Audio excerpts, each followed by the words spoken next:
after configuring the XADC using the wizard, we ended up with this particular IP instance, and we have an instantiation table that we can put it in any HDL code that we have.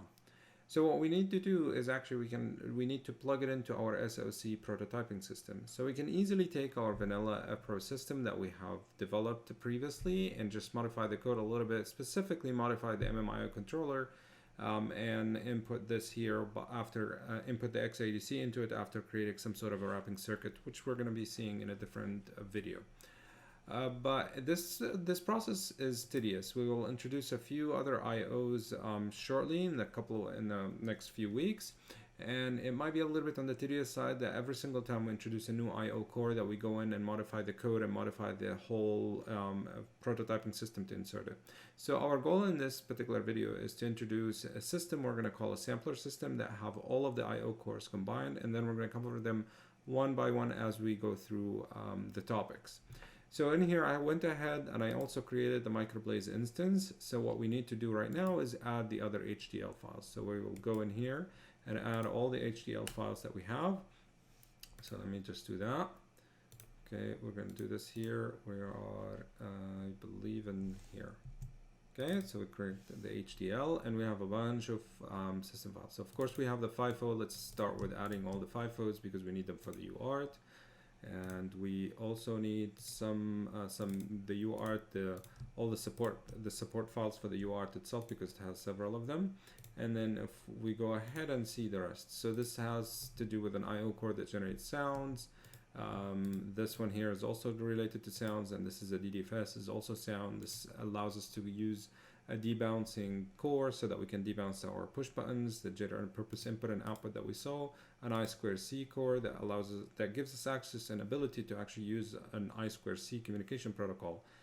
We have seen these IO maps, pulse width modulation, LED multiplexer basically to use the 7-segment display on the board. This is the normal bridge. This is the general.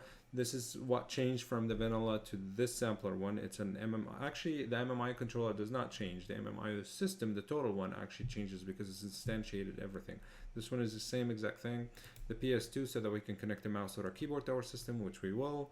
And SPI core access gives us access to an SPI communication protocol, a timer we have seen, XADC. This is what we're doing.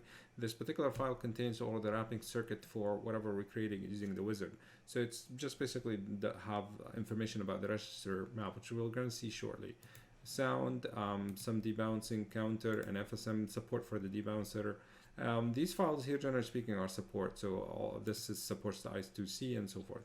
So we're going to go ahead and just add all of these files to our system, and you will see shortly that it actually have this hierarchy will be created in here, and we'll see that everything there. Okay, Vivado has finished incorporating all of these. We will see that we have the Verilog header file in here. We have the rest of the files and everything as we suggested. So our focus today is this XADC, which we'll see shortly, but this pretty much incorporate everything. So we have the CPU, this is the top file, this is the CPU, this is the bridge, and this is the MMIO. Within the MMIO, I of course have the controller and all of the other IO cores we'll be using. So if you take a look at the MMIO system, the whole one that has a controller, you'll see that it actually instantiate everything. So instantiate the MMIO controller, the timer, the UART, and all of them. So these we have seen. This one here is kept for you so that you can insert whatever you'd like. And we have the XADC instantiated in slot number 5. And of course the header file in here should tell me that it's actually included in slot number 5, which is here, and it tells me S5 XADC. So this is how we run the hardware side. So of course we're going to have to go through generating the bit stream and going to Vitis to incorporate the drivers. So let's do that.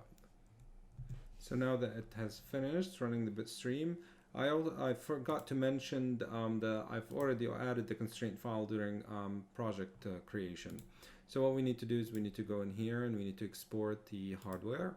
So we export the hardware, we include the bit stream, and then we can go to Vitis in here and create a new platform and just go through it or create an application project. So we give our project some sort of a name. Let's call it, for example, Sampler FPro. Sampler FPro is fine. we click next and we go in here. We say, hey, we have exported an XADC file or an XDC file. We're just gonna go and do that. Just browse for it. Okay, so I found it. We'll do this here, and then what we have is we click next. It figured out that it's a microblaze. Now we decide that it's C++ because it's the drivers, and then we're going to create an empty application. And as we expect, it will create a couple of things here, which are basically the hardware and the software and empty application. Okay, now that has finished, we go in here and we go to the hardware, we go to the MMI. We make sure that this actually gets removed because it's problematic to us. Okay, and we're gonna save this one here. So now the hardware file is done, and we go to the sources, and the sources basically have nothing. So we're gonna go in here and we're gonna import the sources. So first we'll start with the drivers. So we'll do this, and I'll select all of them and include them. So I have all the drivers now for all the cores, like the timer, the SPI, and the most relevant is the XADC, which we'll see in a separate video. We also can actually add or import the application here. There, okay, we're going to do this. It's a single file that actually tests all of the samplers in here. So we go and we see the source here, and I believe it's that one. And we see all the testing, and I believe it will have a test for everything, including the XADC somewhere here. Okay, the ADC check.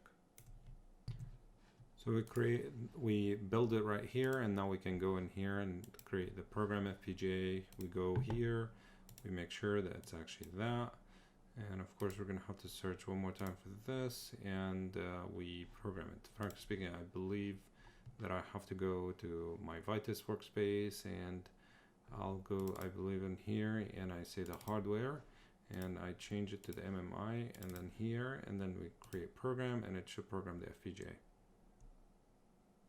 Let's see.